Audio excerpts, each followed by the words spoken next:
Hello. Hello Ibrahim, क्या हो रहा है? कैसे हो? गाड़ी रिपेयर कर रहा हूँ, तुम बताओ।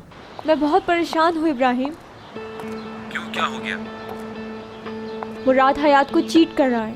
क्या कह रही हो? किस लिए? मेरे लिए।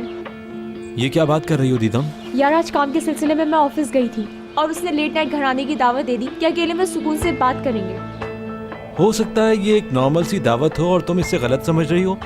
लेट नाइट अकेले में सुकून से बातें करेंगे? तुम्हें क्या समझ में आता है इब्राहिम? पक्की बात है कि वो फ्लर्ट कर रहा है मेरे साथ, लेकिन मैं कंफ्यूज हो गई हूँ यार कि मुराद क्या मुझे टाइम पास के तौर पे ले रहा है सिर्फ, या फिर हयात को धोखा देकर फिर मेरी तरफ आ रहा है। मुझे समझ नहीं आ रहा। तो क्या सोचा, अब क्या करोगी? मैं जाऊंगी उसके घर। चाहो तो वहाँ आ जाना और अपनी आंखों से देख लेना।